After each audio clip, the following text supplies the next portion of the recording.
I don't really remember how it happened entirely. How it all started, you know. Things are kind of blurry, like how you feel right after a car wreck. It's like when the accident happens, things go into slow motion and it's all crystal clear. Then right after the wreck, when the adrenaline fades out and you get shaky, things are fuzzy. Remembering things that happened right before the accident, you start losing them.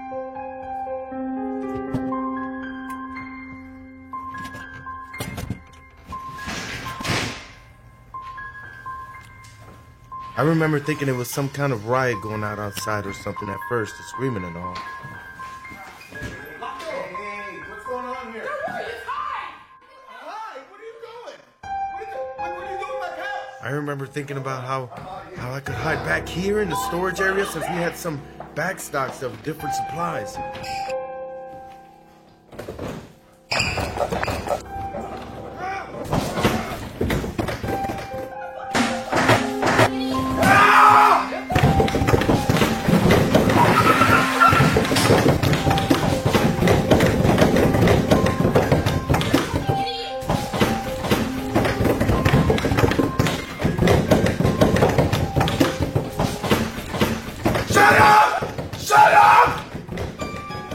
After that, I remember, well, bits and pieces of nothing, really.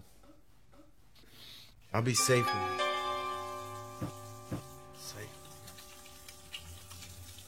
Safe here. Safe. At first, I thought food would be a problem for me. Hunger was foremost on my mind once I was trapped in here. Never knew this place had a rat problem, though. Which, I guess it's not that much of a problem now, huh?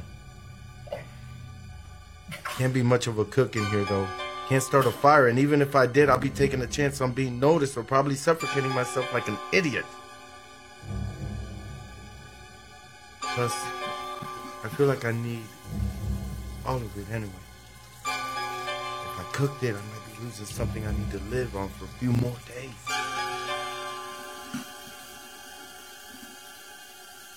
How long have I been here? Like this? I hear things at night down in the store.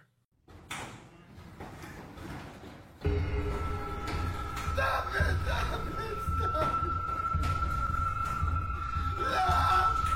I don't remember what happened to those other folks. I think they may have tried to come in here, but I'm not sure. I think I hear something else in here with me at night, though. I don't know what, really. Maybe it's them. Maybe they got to them out there, and they're on the other side of this doorway waiting for me. Maybe I should have helped them. Who am I kidding? There's barely enough food to keep me going, let alone 3 people. I already feel like I'm just getting hungrier all the time. I'm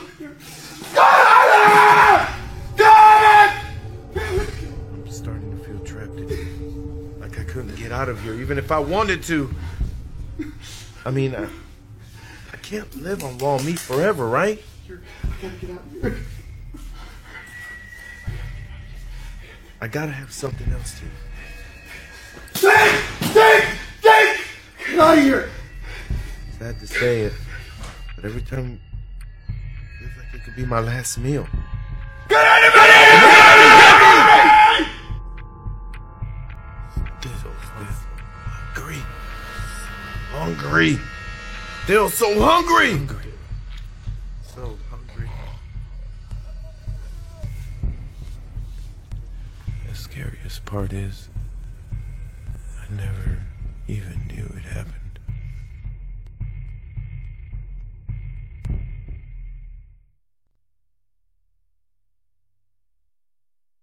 Yeah, I guess that last meal can be pretty important. Every last bite of it. You know, they do say you are what you eat. But maybe it's about less what you eat, more about who you eat.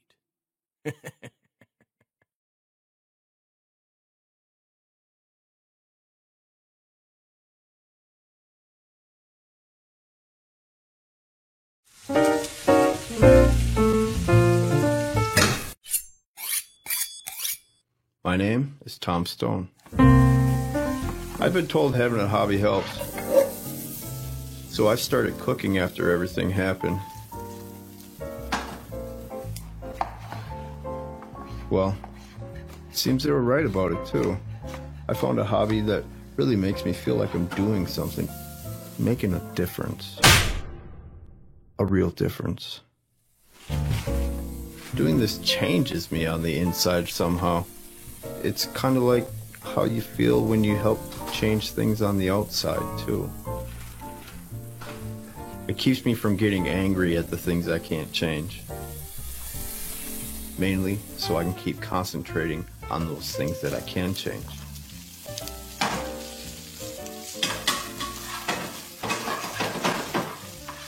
I couldn't stop the cancer that took her from me.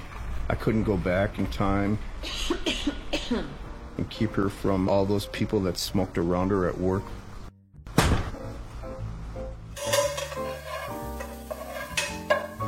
I couldn't go back and report those nurses that didn't stop coming into her room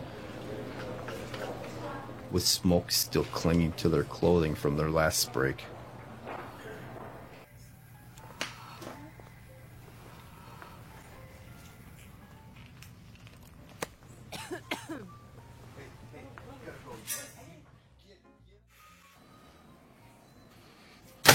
But I could sure change things now.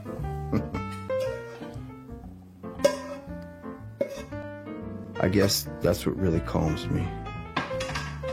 Knowing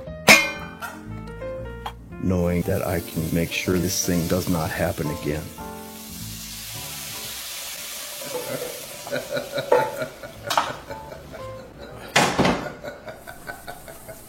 Cooking's a healthy hobby, I like to think. It lets me think clearly in a world that's just so messed up. I like to think I'd take those things that others find just horrible and disgusting, like cancer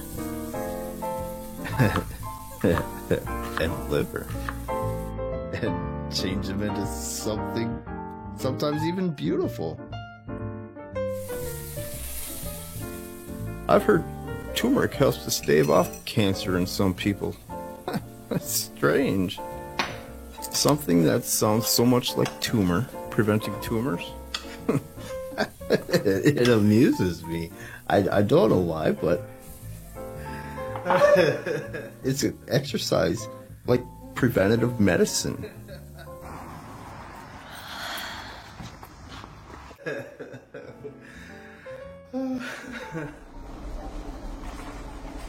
Measures.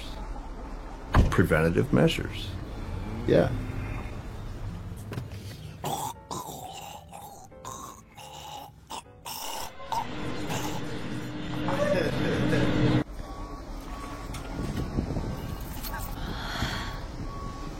Don't get me wrong. I still get angry.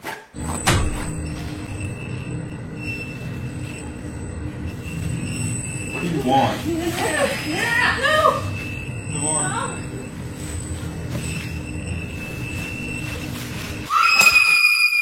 But cooking lets me calm down right after.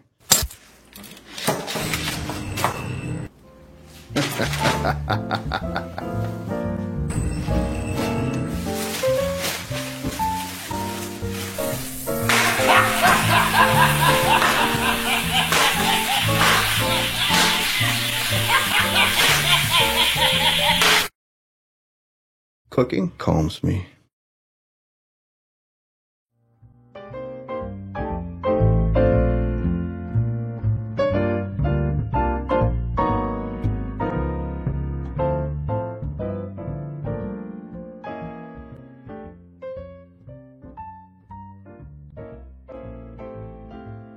Those folks might have bit off more than they can chew with old Tom Stone. You know, after both of those big old meals, I might need to do a little walking to burn some of this off. So how about it, folks? How about a nice little walk down memory lane.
You know, I always walk the same trail there. I'm not sure why exactly. It's almost as if something is drawing me there. You know, it's almost like going there has become almost as much therapy as coming here has been. I always see flashes of the life I've always wanted while walking there. Like this one time. I walk by the lake and I see this father and son fishing. It's okay, everybody does it. Now bring it up a little to your side, and then just quietly and release. There we go. Good job. They seem to be enjoying their day together. Man, it looked like one of those Norman Rockwell paintings, you know?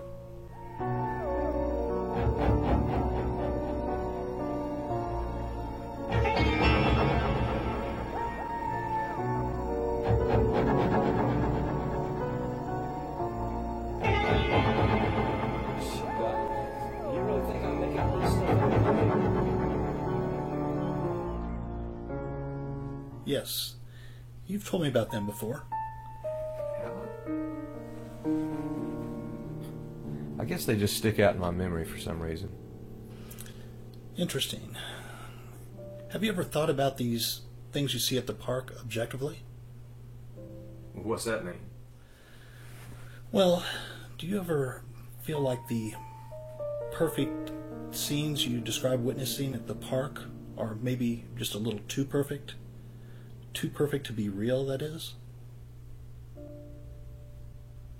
You know, actually, sometimes it feels like the whole park is that way, Doc. You know, I just see these people, families, lovers, and I guess I just see in them some things that are just missing from my own life. Very insightful of you. Go back over some other memories. You told me before of a woman, a young woman, meeting her boyfriend there, I believe. Was that one real or a construct of your mind's eye, in your opinion? I mean, I don't know. How would you tell? I mean, I remember seeing the girl walking down the path, kind of pacing. You know, like she was worried about whether the boyfriend was going to show up or not, kind of.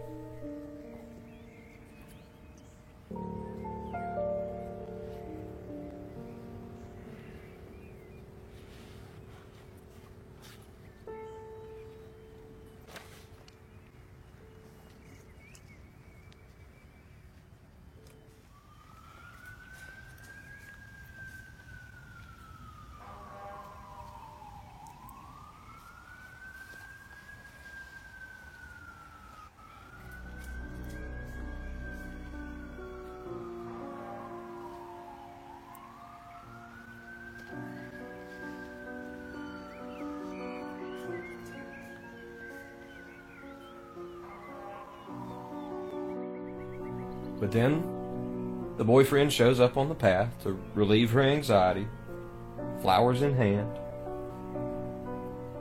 And I remember watching them walk off down the trail together right after.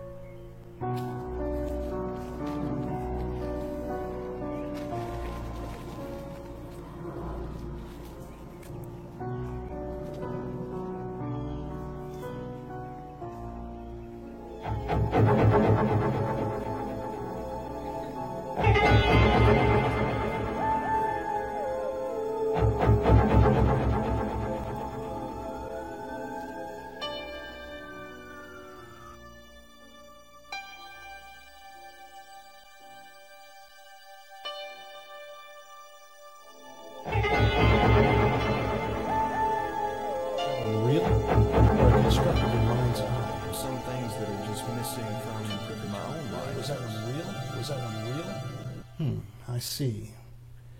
Any others that stick out in your mind? Yes. I do recall at one time I was walking around a particular bend in the path, and I saw a log that was crossing a small stream.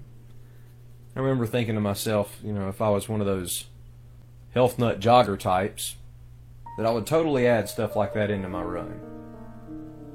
To make it more interesting for me. And about that time, a jogger sprints past me on the path, nimbly navigates the log to the other side of the stream, just as I'd pictured myself doing moments before. He was even wearing the blue parka that I saw myself wearing in the premonition. What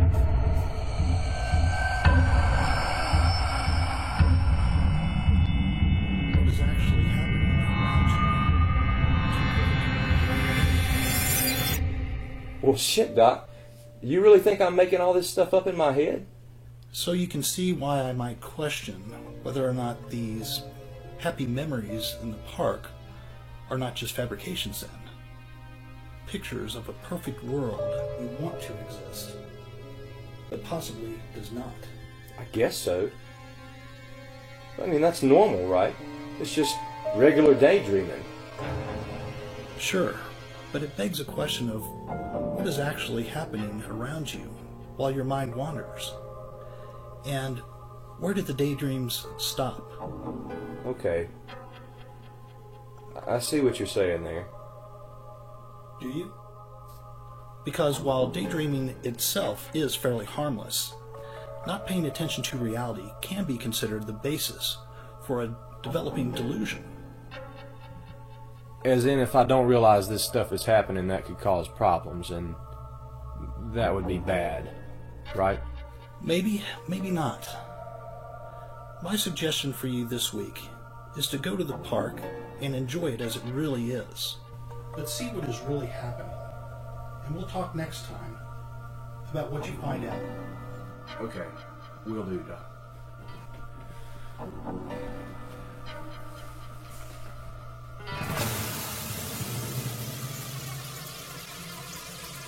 Out and look for him. Guy's got to be around here somewhere.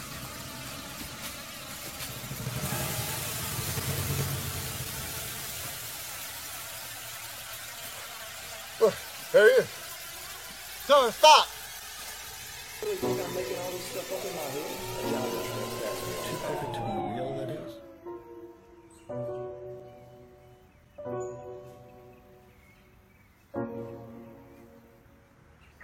All right, 10-4.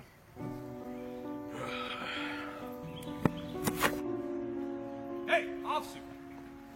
I found a body in the river back there. Sir, put your hands behind your head right now. Put your hands behind your head. What the Turn hell? around. I didn't do anything. You didn't do anything. Yeah. Tell that to the other 4 bodies we found. Sir, you should probably stop talking right now. You have the right to remain silent. Anything you say can and will be used against you in a court of law. Man, this is ridiculous. In the truck. Head down. Watch your head.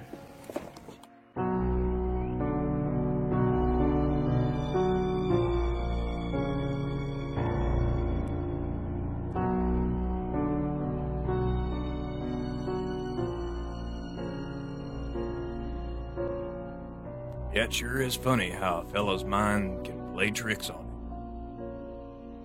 How about you folks? Yours playing any tricks on you yet? Well, I sure appreciate you listening to my stories, and I hope I didn't bore the pants off you. But if you don't have any pants on, well, maybe that's a story for another time. So long.